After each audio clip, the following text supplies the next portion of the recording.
Chers amis, bonjour. Je vous salue de Paris, la ville lumière et de l'éternel amour. Je vous offre une nouvelle vidéo pour continuer le combat de la vie. Oh les cœurs, à cœur veillant, rien n'est impossible, chers amis.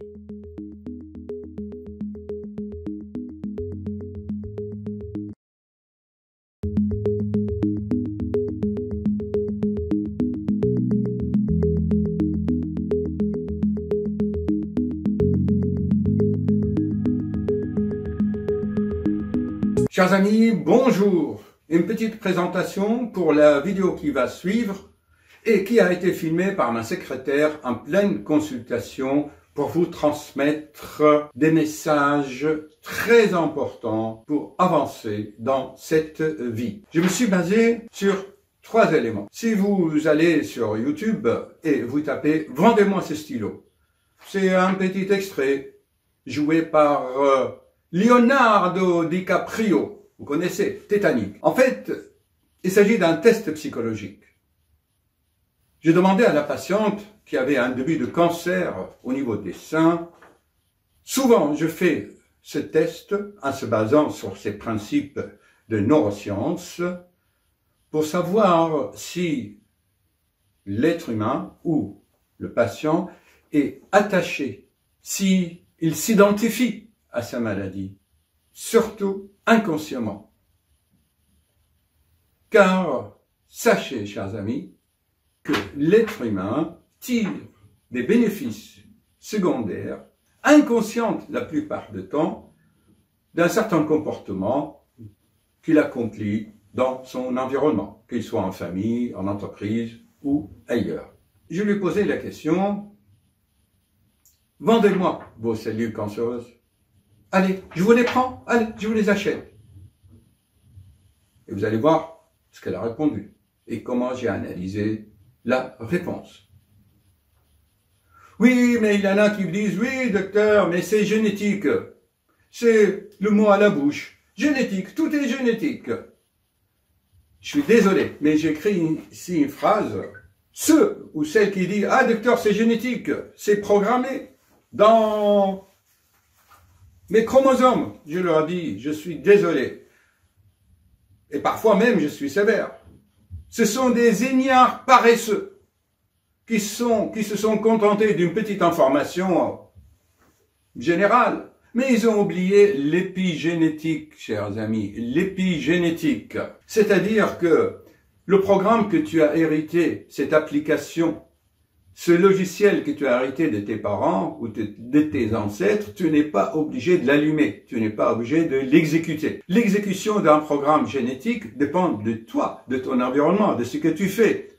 Les sciences l'ont montré que si tu fais du sport, tu modifies le programme génétique. Enfin, voyons, ce n'est que des ignares paresseux. Je le répète, terminé. Car actuellement, notre planète veut des gens empathiques, dynamiques, actifs, et pas des assistés. Je suis désolé. Il faut dire les choses telles qu'elles sont. Et puis, à la fin, chers amis, vous allez voir la différence entre ce matin, dans cette nouvelle présentation, nouvelle ambiance, comment je suis dynamique au début de la journée, et après avoir consulté une dizaine, voire parfois une quinzaine de patients, à quel point je suis exténué car je donne de mon énergie aux patients, ou généreusement et avec plaisir, avec empathie. Les patients arrivent, flagada, déprimé, triste, et après une discussion, ils quittent mon cabinet souriant, redressé, en pleine forme. Et à mon tour, j'applique les techniques de Bruno Gröning avec cette méditation, plutôt bioméditation par réflexion, et le cosmos me redonne cette énergie. Vous voyez, ce matin, je suis en pleine forme et vous allez voir comme Leonardo DiCaprio, vendez-moi ce stylo. Il y a une technique de marketing, plutôt de neuromarketing. Donc, je disais, eh bien, il faut se recharger en énergie. Voilà, ne faites pas trop attention, c'est filmé en plein cabinet par ma secrétaire. Bon, je vous fais une petite panorama de ma fenêtre. Voilà. Bon, voyons cette vidéo, s'il vous plaît, qui a été tournée en temps réel. Chers amis, quand on pose la question à une patiente, donnez-moi vos cellules cancéreuses, je les prends. Allez, c'est trop cher, je les vends très très cher. Alors en fait, c'est un test psychologique. C'est que 70% de nos maladies sont voulues par notre subconscient. Parce que il y a quelque chose derrière. Il y a souvent un bénéfice. Et là, l'être humain ne le sait pas. Ce test démontre que quand un patient dit « Oui, je vous les vends, ces cellules cancéreuses, très très très chères », eh bien, gardez-les. Parce que ça l'arrange. Par contre, 30% des patients, juste, me disent « Docteur, des cellules cancéreuses, mais je vous les donne gratuitement, prenez-les. Faites vos recherches là-dessus. Je veux m'en débarrasser. » Donc là, j'ai dévoilé son subconscient. À méditer, chers amis. Ça vous touche, ce que je viens de dire? Qu'est-ce que vous gagnez? Ils sont où d'abord? Continuez. Ils sont où? C'est bon, ça continue? Alors maintenant, les études ont montré que toute cellule cancéreuse dans les seins, elle est d'origine psychosomatique. Mais les professeurs des universités ne veulent pas dévoiler. Si un grand professeur d'université va dire « Ah bon, les kystes au sein, c'est psychosomatique », eh bien moi je perds mon cher de professeur à l'université. Parce qu'au fond de vous-même, je vous dis, mais ça c'est les patients ne veulent pas l'accepter ça. J'ai fait une vidéo là-dessus. J'ai fait une vidéo. La patiente qui a les boules là, les boules, les boules, les boules. Combien de vidéos j'ai fait sur les boules? Je raconte toujours cette histoire de cette patiente. Il y a 10 ans, ah, j'ai des kystes à l'ovaire. 3 ans après, ah, j'ai kystes ici à la glande thyroïde. 2 ans après, ah, j'ai des kystes dans l'utérus. Après, il vient me dire, j'ai des kystes ici dans les seins. Il dit, madame, quel est le deuxième mot pour décrire le mot kyste? Je lui montre des objets. Ah, finalement, je l'ai conduit à penser. Il dit oui, c'est des boules. Une kyste, c'est un boule. C'est des boules, un kyste. Non, c'est une boule. Oui, non. Un kyste, c'est un boule. Une boule, on dit en français. Oui. Une boule. Alors, quand il y a des boules là, et des boules là, et des boules là, ça veut dire quoi?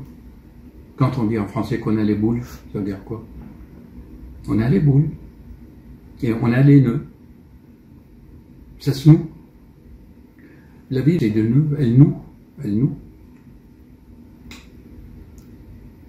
Il y en a d'autres, je m'excuse, il y en a d'autres femmes, moi ça fait 40 ans, c'est qu'ils ne veulent plus de leur corps de femme.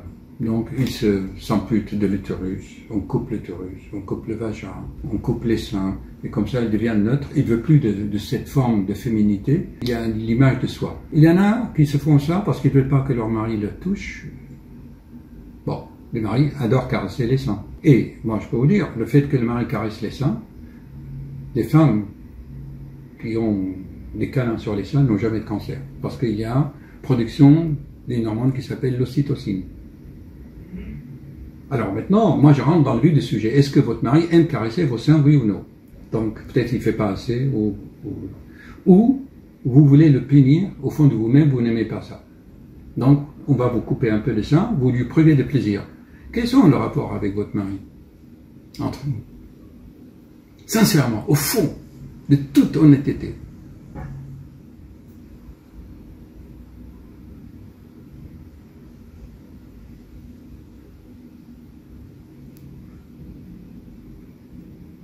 Silence.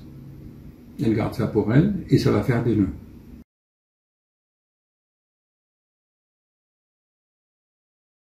Voilà. Et lui, il tient à vous, mais vous, votre vie, vous êtes un peu égaré. Vous ne savez pas encore ce que vous voulez faire. Vous apprenez des choses. Non, c'est pas ce que vous m'avez dit. Une nouvelle orientation, vous cherchez, et puis, oui, c'est ça. Et en fait, vous êtes en pleine dépression. Et la dépression, ça déprime l'immunité. Même les plus grands câlins de mari ne peuvent plus produire assez d'ocytocine, ou d'endorphine, ou des hormones de bonheur. Vous êtes content de votre corps, de femme? Bien. Bon, alors, est-ce que maintenant, vous voulez, qu'est-ce que vous allez en faire de ces cellules atypiques? On garde ça ou on le remplit un peu par des muscles un peu sur le côté? Bien. Je pense que, pour conclure, que tout problème au niveau des seins, c'est vraiment un conflit. Un conflit. Voilà. Bon, on peut arrêter.